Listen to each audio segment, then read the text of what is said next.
It's Mikey V on Kiss 108. We are back again. We're back at it. We're back at it. One Kiss 108. I have an echo on the West Coast. I'm Mikey V. Charlie Puth hanging out in the studio.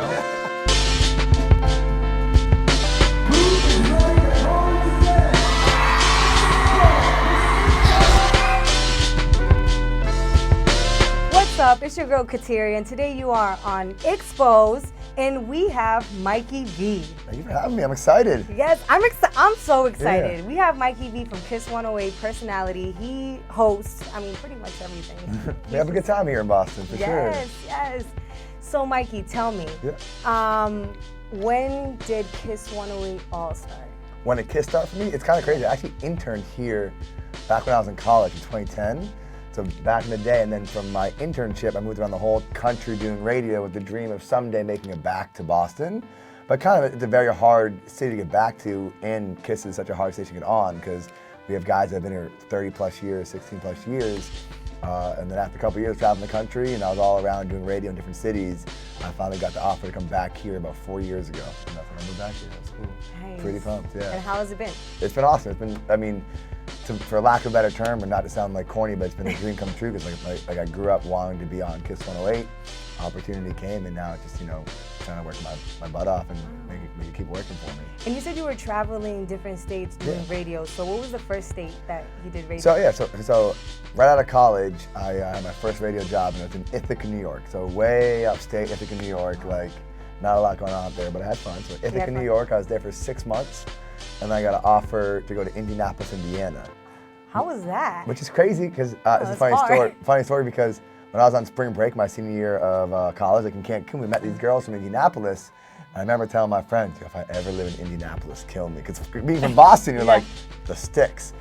I moved there, hands down, the best year and a half of my entire life. To this point, I met great people, the nicest people in the world, and I just had a good time, and it was great. I was a little younger, so it would be a little more crazy. And I began my career in Ithaca, New York. From there, I moved my life to Indianapolis, Indiana, where I truly learned what it meant to brand yourself in a city. And then from Indianapolis, I went to Detroit, Michigan. Another interesting city. Very interesting. Yeah. How was that? It was actually better than you would think it would be. Downtown Detroit at that time, it's being redone right now, so it's getting even better and better. But downtown Detroit was definitely rough, but it had its nice areas. I lived kind of in the suburbs, but yeah, I didn't live on 8 Mile or anything like that. But I was actually there a year and a half, and I actually got fired. What? So, no, a year into it, I got fired. I was working for CBS Radio at the time. They tried to change my position on me and make me do some more behind-the-scenes stuff instead of being in front of the entertainment and all that, and I kind of wasn't vibing it. I was like 24. I was like, no, that's not what I'm going to do. A year later, I was fired. I sat in my GM's office. I was told, maybe you're good, but you'll never be great. Nothing has ever motivated me more in my life. So I ended up becoming an at-will employee there. Had an offer to go back to Indianapolis. I almost took that, and then an offer to go to Tampa, which I was gonna take. Ooh, Tampa, Florida. I was like, Tampa, I can do this. I'm sure there's some people I can have some fun with in Tampa. You have a lot of fun. But as I was moving, I was literally moving my whole life to Tampa. I was packing my car, moving out there, and that's when Kiss 108 called. 3 months later, I landed my dream job. I was moving back to Boston, my hometown, where I could be closer to my mom and be on the radio station I grew up listening to, Kiss 108.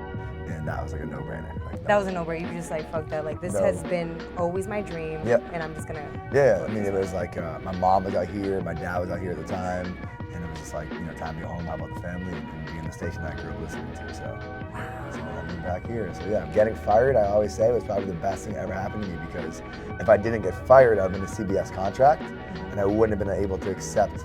How did you bounce back from that? Like, I know personally, like, when people get fired, they feel kind of like, not offended, but like, am I talented enough?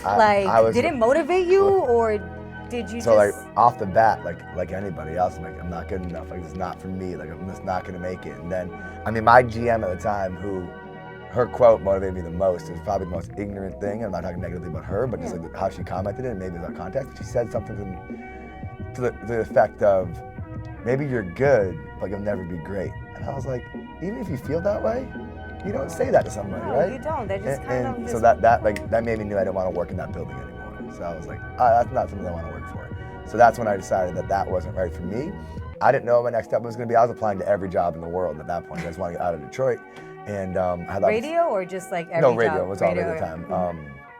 And then I got the first offer to go back to Indianapolis, which had been a step backwards, but like I loved the city. Yeah. And so I was like, you know what, maybe I'm over trying to become this big radio guy. Maybe let's go back there and enjoy life. I'll do a radio show and have fun and kind of like get over the whole hustle and bustle of it all. But then, you know, I actually had somebody, Terry Thomas, who's in Houston, and I know her very well, a big radio name, and she was like, no, she's like, you're getting back to Boston.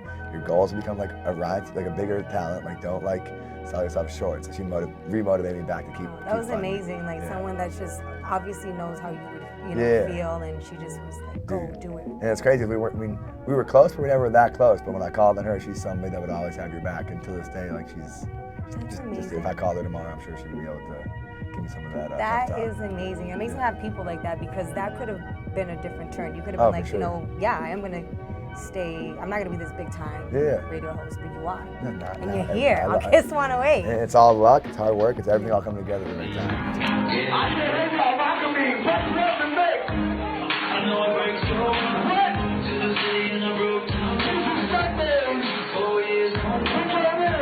I've seen, you know, a few clips of you talking, and I've heard of you and stuff, and you say branding. Yeah. You know, when you went to New York and Indianapolis, Indiana, it taught you how to brand yourself. Yeah. Can you like explain a little bit more? It was almost like traveling through these cities not only helped me practice radio and help me get better at radio, but it taught me how to go to a city and brand yourself and make yourself larger than life and make yourself, you know, somebody that people know and a name that they know. I mean, there's so many different avenues of branding, and as we talked about earlier, like I actually studied marketing in college. I didn't study radio, so it's like it kind of came full circle. But like when I was in Ithaca, you know, I was in the whole club thing and shaking hands and doing all that, and then Indianapolis when I really started like really branding my name and really making myself.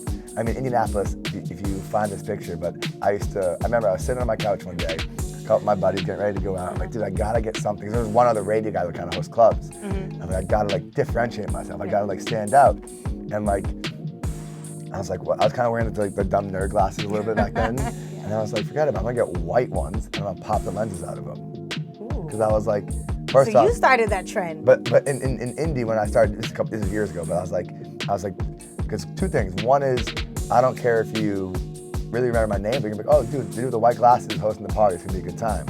And then it's also a conversation starter. Because you don't know how many girls like, are there lenses in those glasses? Oh my God. Conversation starter.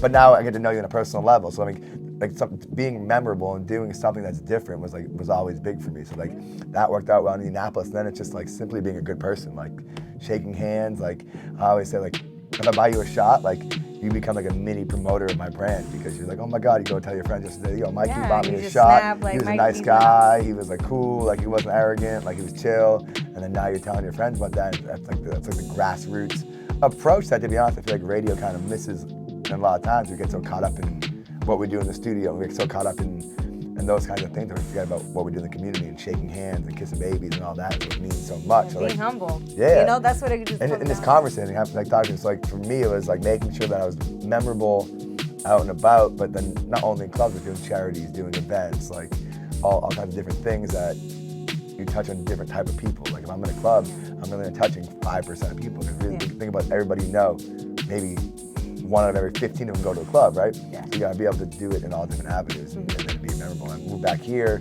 you know, everything from my hat that has my V on it. It's a small thing. That's super dope. Yeah, and it's just like, just doing things to help you stand out. And then for me, my strength is just simply being a good person. It's just being open to do things and have a good time and show others a good time. Yeah, no, definitely. Yeah. I know that actually the first time I actually met you was at the Greatest Bar, and like, I don't know what it was, but you just handed me a bottle. I was like, okay. Like you were just moving from place to place, talking to everyone. It really kept the crowd going, and I really felt that energy from you. So I definitely see.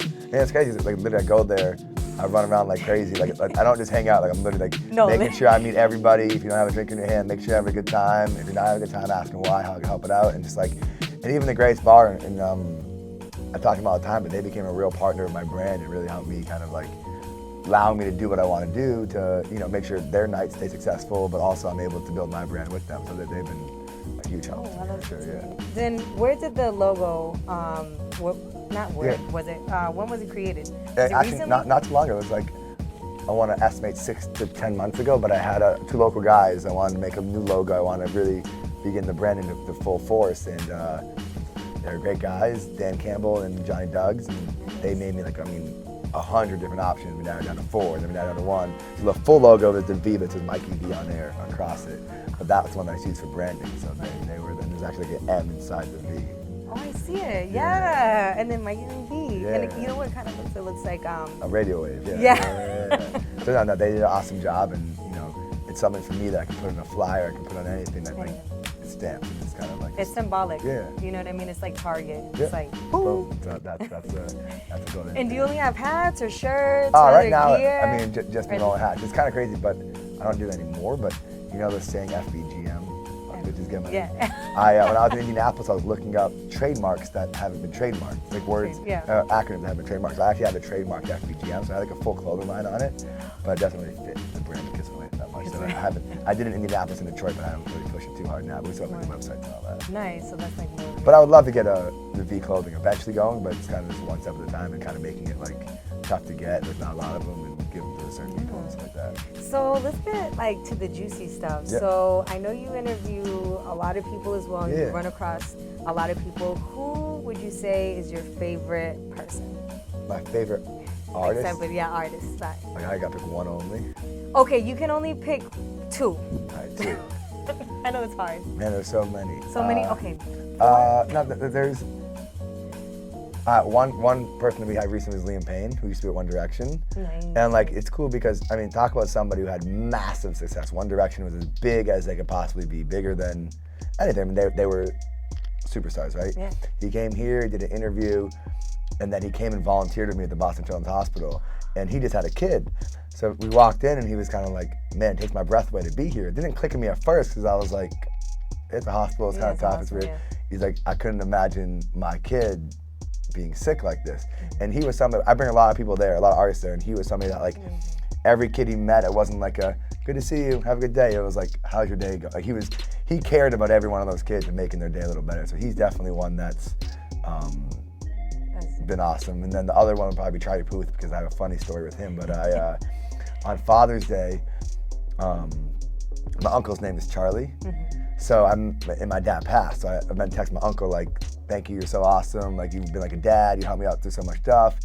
And I texted to Charlie Puth by accident. I mean, a long emotional text, and he just wrote back, "Mikey, I think you got the wrong Charlie." And me and him talked about it next time I saw him. But he was somebody that before he was as big as he is now, did a small interview with him. We exchanged numbers, went out together a little bit, and he's just always been to this day, Because as they get bigger, obviously, I don't expect them to even answer me, to be honest. You know what I'm saying? So the fact always hit me up, said Happy Christmas one time. Like, this is just a good guy that remembers, like, people that helped him, get where he is. Wow. So it's cool. So I can see that you really like to surround yourself with people that are just good. Yeah, exactly. Because that's who you are. Yeah.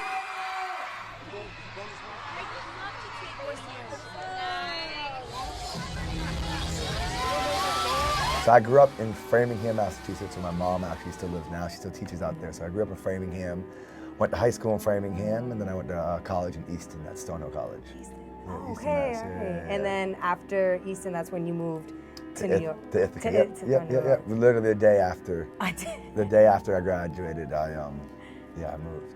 So what's next for Mikey V? So I just signed a new deal that we talked about real quick, but I became like the music director and assistant program director of KISS, so it's pretty cool. Something I've been trying to accomplish. Really, my whole career I wanted to do music and be a part of that part, but getting music at KISS is not an easy thing to do, so I got basically now I pick every song 24/7 for all the shows. So for Maddie's show, for Romeo's show, for my show, I'll be picking every song throughout the day, and then assistant program director just means I'm the assistant to my boss, to the boss of KISS in a way, yeah. So it's cool. So I do that in nights, and my next thing is just, again, building my brand for when the next opportunity at KISS opens up. I want to make sure that my brand is big enough to have value to them, to make sure I'm the one moving up in time slots or whatever next is as a personality for KISS. I want to make sure that I'm doing everything now that will help me be the best candidate for that in the future. So really, right now, my hustle is just shaking hands and get my name out there and meet as many people as I can, and making sure my brand keeps growing. Yes, Mikey V. Yeah, you got there we go. Mikey V. Lock it in. look at the logo, lock that in, and he's gonna tell you where you can get that. So Yeah, for sure. you can start rocking some gear out, right? Exactly, yeah. Shit, I'm gonna rock some gear. That's awesome. Sure. So are you planning, like, would you ever move again?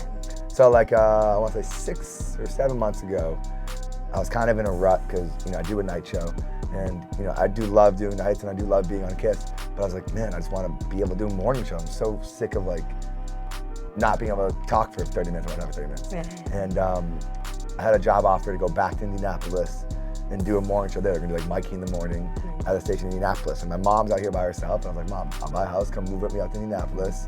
I love it out there. I have like my best friends out there. I still own rental properties out there. Like I have a whole life out there that I could have. Indianapolis was amazing for you. Yeah, it was. I learned a lot as an individual and as a business person out there. But my mom wasn't ready to move.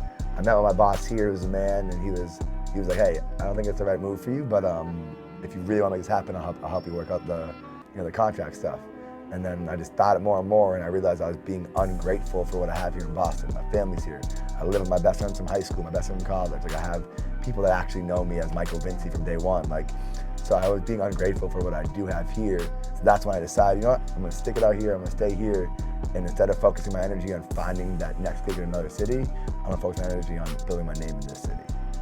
So I mean, Boston's where my home is. Unless some outrageous job opportunity came up, I don't plan on going anywhere. I mean, and you know what? Like, you must be doing a really good job with your branding because Boston's hard. Yeah. Boston is We're not very open to like other people. No, why? I still remember when I first moved back here. I used to DJ clubs back here when I was like 19, 20, 24 moved away. And I have some partners who are great guys, so I did them when I first moved back. I'm like, yo, I'm gonna host your club.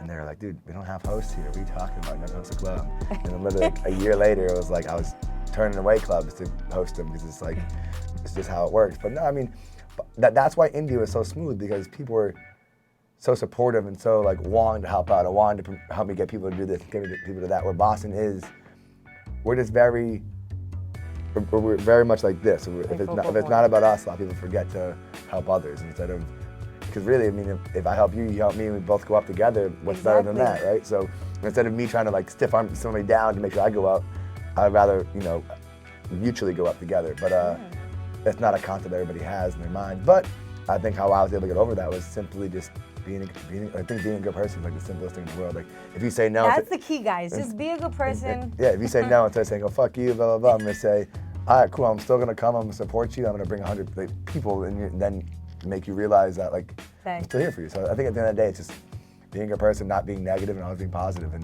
I mean, it's worked out for me to be able to kind of break myself into all that. And that's pretty much the key of in the entertainment industry, just building is just you have to give the positive energy. Yeah, and you never know who you meet, what they do, or who's gonna watch what and whatever. So why not do it all? I love that. So you just look at opportunity as a big thing. Just like whatever opportunity, it might be beneficial. You never know. You're not God, right? You can't predict anything. Yeah. You never know who you're gonna be working for someday. Maybe I'll be working for you someday and doesn't even know. And you'll remember that we did this interview together. So of course. It's true, though. Oh my God, that'd be amazing. Yeah, for sure. No, all I have to say is, Mikey, this is the first time I personally meet you, and I just feel a lot of good energy and a lot of good insight for everybody that's trying to do probably what you're doing. They don't have this type of insight, so the fact that you're sharing that with Boston and everyone else, because this is worldwide, is amazing, and it's really going to help people out, and it's continuing what you're trying to do is being a good person. Yeah, that's awesome. So there you go, guys. You got Mikey V. Sexy Mikey V. Can I say that? I wanted to say that since we got here.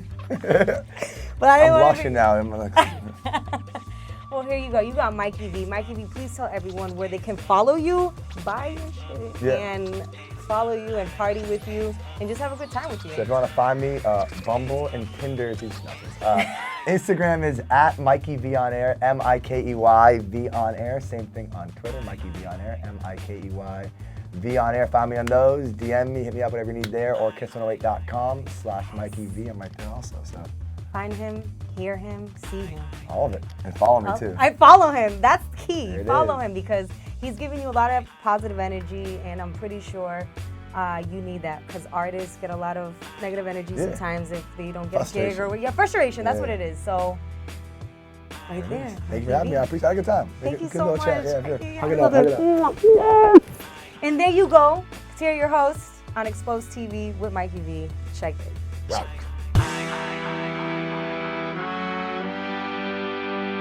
Hi.